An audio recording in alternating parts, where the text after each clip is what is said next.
Welcome to another fantastic episode of Travillian Next. I'm very, very happy to have Cameron Peake on with me today.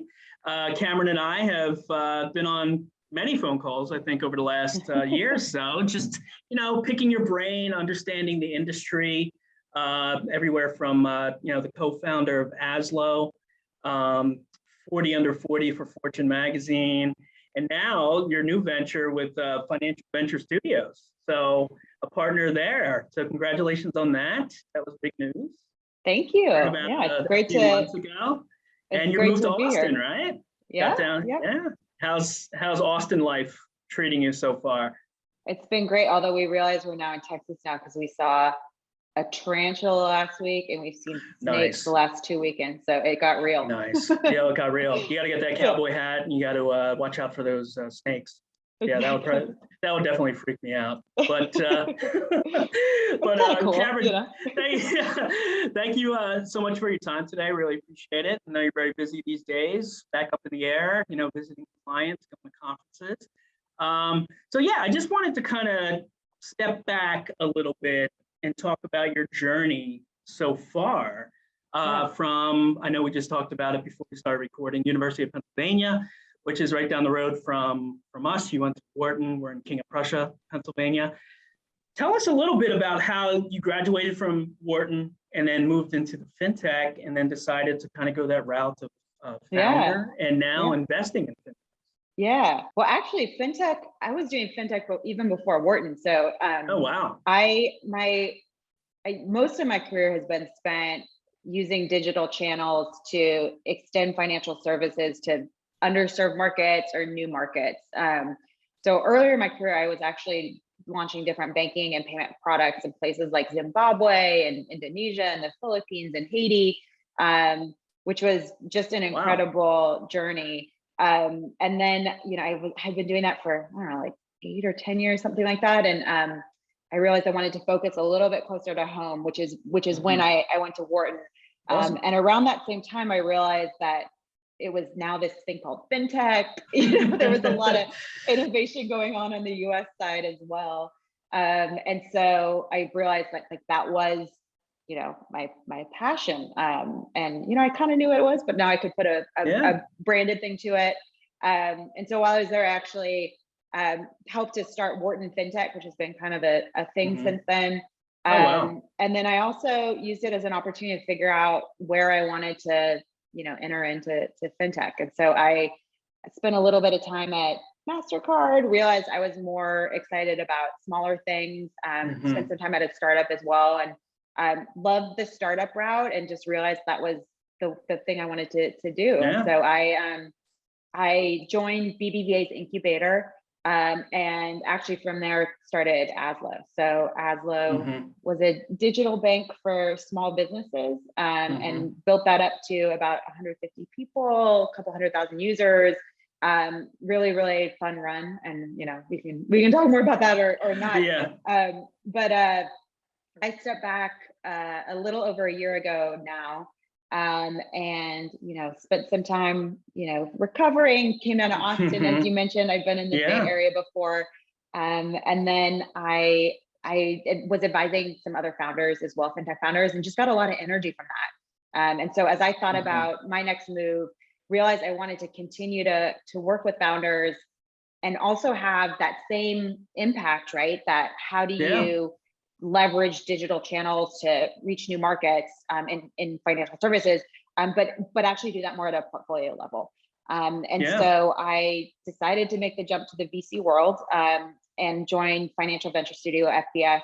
I've known Ryan, who started the fund, for about a decade. So back when I was, in Africa and Asia, he was on a similar kind of path. And I thought that they were doing just an incredible job of seed stage venture and bringing real operational expertise to early stage fintech founders. And so FVS, pre-seed and seed stage, fintech VC, and the goal is to really work closely with these founders at an operational level in the early days. And so if you think about fintech, incredibly complex industry. And if you're just starting out or you have a small team, you could spend so much time thinking about vendor stacks or regulation or go to market, all of these challenging things, instead of just focusing on building, right? And so what we do is we start out with typically a $250K check for early stage fintech deals.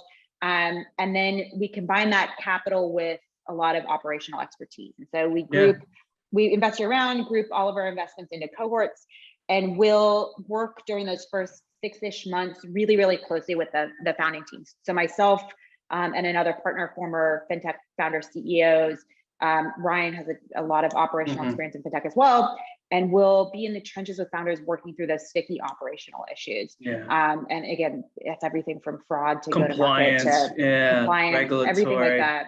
Totally. You get into this industry and you think about the cool tech and the user experience behind the scenes. As you know, there's these regulations, operational challenges, partner banks, those type of things. So it must be great for your founders that you're working with. You are a founder, so it's kind of like, you know, a coach of an NBA team who played in the NBA. You know, you understand kind of the challenges that either raising money, operational, you might have political challenges that goes with kind of starting a company. So you're investing, but you're also kind of a guru, kind of a Sherpa through these, you know, waters of fintechs. Is that how you would kind of describe it? You're helping them, you're investing in them, you're helping. You might like let them cry on your shoulder a little bit from the stress, because you've been there.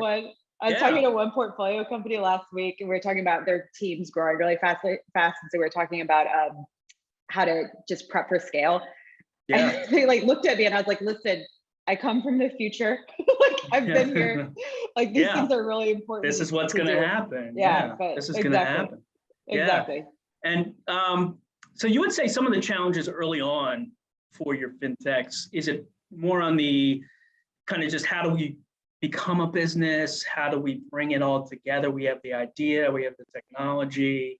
How do we then run it like a business? Or is that kind of what you see early on, or is it something else that kind of?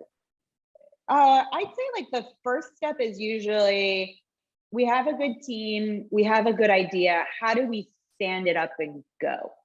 And so how do I think about, you know, vendor stacks? How do I think about my go-to-market strategy? How do I think about, you know, any regulatory issues? Kind of that's typically the early challenges. Just how do I navigate this? And then it's typically how do I recruit, right? How do I get more customers? And then I think once that's kind of working, you're just growing really quickly, assuming you're hitting all of those milestones. And then it's how do I really prepare for scale? You know, what can I be doing to make it so I don't lose my culture? So I continue to keep I continue to kind of keep the ship righted. So I think the challenges that you face change over time, but in those early days, it's just how do I get this stood up? That's really exciting for you because you get to take the knowledge from really Aslo and before that and kind of help the next wave come up while also investing in the new technology. And talking about new technology and trends, and probably my favorite subjects to talk about with everybody on here, whether you're a community bank, kind of looking at what's next for them from that perspective. Your perspective from the VC side is fantastic. Kind of some of the trends we're seeing, and I know we discussed this on previous calls. One is, you know, mainstreaming crypto, Web3, and the infrastructure for Web3.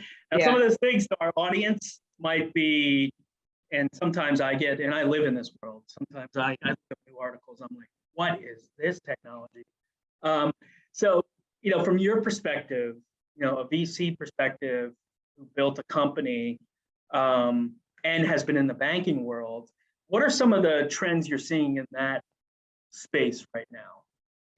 I think we actually just did an analysis, and last quarter, 10% of all of the deals we saw, without being really intentional about going after them, came from companies that were essentially trying to mainstream crypto or Web3 in some way.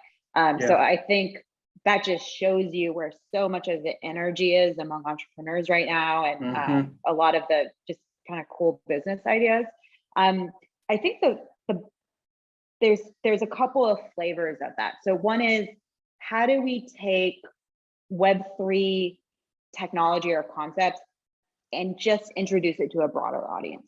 And so, that involves, thinking about, how do I market to a different audience that, isn't quite so insular? How do I explain these concepts to people that maybe don't know them as well? How do I think about distribution? So that's one general trend there.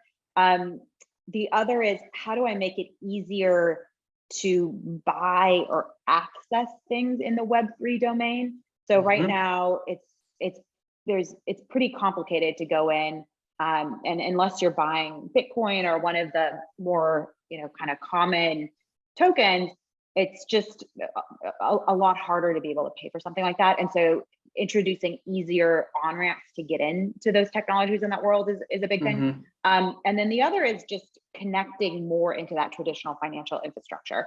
And so we're seeing different flavors of all of those things. And we made a couple of deals in that space. But I think the bigger takeaway is that, we're going to be seeing just a lot more crypto and Web3 technologies within, mainstream America in the next few years, because that's starting to, and the investments are starting to come in now. I had a Q&A with Stephen Dong from Figure Technologies, and they're working with banks on the USDF blockchain. Some of this stuff, like when you say Web3 to the layman's, I mean, to the people that are just catching up and getting on Twitter or whatever, you're talking about are you talking about the metaverse? Are you talking more about this embedded finance world? What would you consider Web3? It's more about a decentralized architecture. And so, if you think about Web2, a lot of it was controlled by large companies and about experience and everything else rolled up to them. And a big underlying concept is Web3 is, how do I decentralize that architecture as much as possible? And that might mean handing more control over your data back to you as an individual, or around how a company makes decisions or actually operates. But that idea of decentralization is kind of the underlying tenet of Web3, and I think it has pretty big implications within the technology mainstream at large. And embedded finance seems to be another term I hear all the time. Very interesting. I mean, everything from insurance to wealth management to banking. I feel like, and you can correct me if I'm wrong, we've over the last 4 or 5 years, it's been more geared towards the retail investor, the consumer, maybe from a Chime or payments from like Venmo or PayPal. Are we moving into a new space where now bigger companies or brands want to get into maybe the embedded finance world? Is that something you're seeing on your end too? Not particularly, mostly because we're seeing really early small companies. I think more often those big brands or bigger companies are seen as a target market, right? So I have a company where I'm going to make it easy to offer X financial product, whether that's credit card issuing, or whether that's bill pay or what have you. And I will go to those big brands, or I'll go to a neobank, or I'll go somewhere else and make it really easy for that product to be embedded into their experience in more of a white label way. And so that's a lot more, at least from my corner, of what I'm seeing. And I think, you'll just continue to see more and more larger brands actually offer financial services within their experience. Yeah, no, definitely. And behind all those experiences, as you know, is a bank, whether it's a Bass bank, and we are grateful to have some of the best out there, Coastal, Lincoln Savings as clients. And the Bass industry is just it's just taking off, because everybody, doesn't matter what you're doing out there in the fintech space, you need to have that regulated kind of institution behind it. Totally. So it's fantastic to see. Now, when we say verticalization of fintech use cases, and it used to be like a pure payments play, what do you see now kind of going forward with these use cases? I think the cool thing is we're seeing a lot more companies that don't look like fintech companies on the surface actually have a play there. And so we're talking about one of our companies that is in the education space and is essentially trying to eliminate paper checks between school districts and vendors. You know, that actually is a fintech play, even though it's within the education vertical. And I think, you know, at a macro level, you know, as digital payments or digital financial services have become more common among consumers or early adopters, there's actually all of these mega industries that have pretty just antiquated ways of transferring money, and there's a lot to be done there. So I think those ones are really exciting because it is pushing this evolution in terms of how you know, how you pay, how you charge, how you you know, perform basic financial services. Because the technology and I think the appetite has started to catch up there. So yeah, I think there's more and more, again, what I call verticalization, like industries or companies or ideas that don't look like fintech on the surface, but actually have a really transformative perspective and are effectively fintech companies at the core. Yeah. No, so when you say fintech's a broad term, I always say that because when I talk with candidates, and they're like, "Yeah, I'm interested in fintech." I'm like, "What area of? I mean, it could be anything. There's so many different areas of it. What's your passion? What really? You know, a lot of people say digital assets, crypto these days, especially. Now, another topic, which is at Travillian our favorite topic, you know, recruitment and talent. Especially, I've been talking with my managing director a lot lately, and other people at Travillian, kind of looking at what's next. What talent are banks, fintechs going to need, not just right now, but in the next 2 to 5 years? On the community bank side, from a blockchain kind of president or director of blockchain, to the fintech side, compliance, regulatory, what are you seeing when you're talking with these other founders about talent now and maybe in the next couple of years? Yeah, I think the three most kind of requested roles are, unsurprisingly, engineers. Of course, of course. And I think especially engineers that do know, kind of are comfortable with blockchain, or comfortable with Web3 architectures, but just engineers in general. Folks that know data, again, absolutely unsurprising. And then the third is compliance people. And that's compliance people that can be flexible and think in, you know, a risk-adjusted manner, and also really comfortable with ambiguity and, you know, modern technology, but get how to talk to banks and obviously understand all the rules and regs. That is a very in-demand role, and it's a, you know, it's a hard person to find. But I'd say those are the three big ones. And then, you know, as the companies have gotten a little bit bigger, you start to look at some of the more, you know, expected roles, finance roles, sales roles, those ones that really business development, broader growth. And again, you always want people that can think flexibly and get the tech. But the three big ones that I'm just, you know, hearing loud and clear are engineers, data, and compliance. Now, when you said data, is it data scientists? Is it data analytics? Is it building kind of data infrastructure? Somebody who can take that data and use it for case studies or strategy, or just everything? All of the above. And I'd say each company has its own kind of flavor or take on it. I think in terms of harder to find roles, that's more on the data infrastructure, kind of data engineering side. But data analysts, data scientists, people are looking for those as well. And I'm glad you said compliance, because I think the last 4 months, I've done 80% of my searches, executive level, have been risk, compliance, BSA, audit, and exactly what you said, people who are adaptable, understand the market, work with fintechs, but also can learn about, because we don't know what the future is going to bring. So somebody who can, like you said, be flexible and adaptable to a changing environment. And in the digital asset crypto worlds, I just read an article today in the Wall Street Journal about lawyers. They're hiring lawyers left and right. They're going to need compliance because there's going to be new laws. I mean, we're going into like a brand new frontier of this digital universe. And eventually there's going to be new laws and regulations coming down from Washington and the state level. So somebody who can take what they know and kind of be able to work with fintech founders and work with companies, it's hard to find, not easy. And it's not the old school kind of, chief risk officer for $1 billion kind of traditional bank.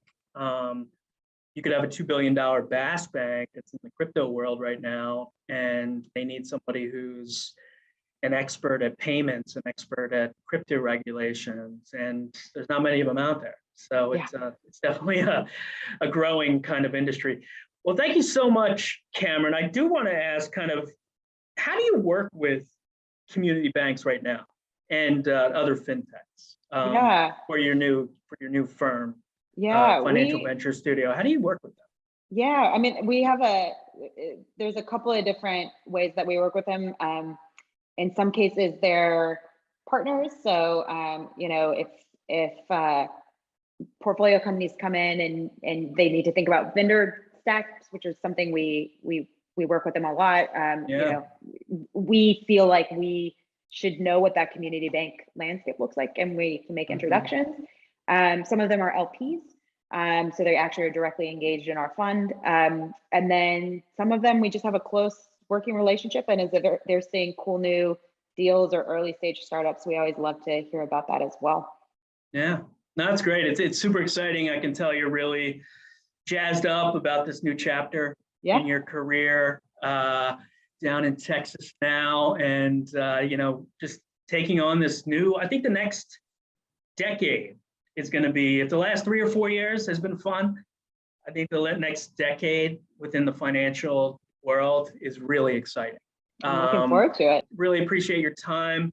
And the best way to get in touch with you, just the website, Financial Venture Studio? Yeah, I mean, feel free to reach out on LinkedIn or I'm Cameron at finventurestudio.com. So awesome. I can get in touch either way. Awesome. Well, always a wonderful time chatting with you, and so great to see you with this new chapter in your life. Yeah, thanks. Likewise. Appreciate it. Have a wonderful day. Stay away from those snakes down there. Run the other way, and you got to get a cowboy hat. Got to get a cowboy. There you go. Or at least a lasso to catch a snake, right? Yeah. Well, that's the next stage, right? Thank you so much. Thank you.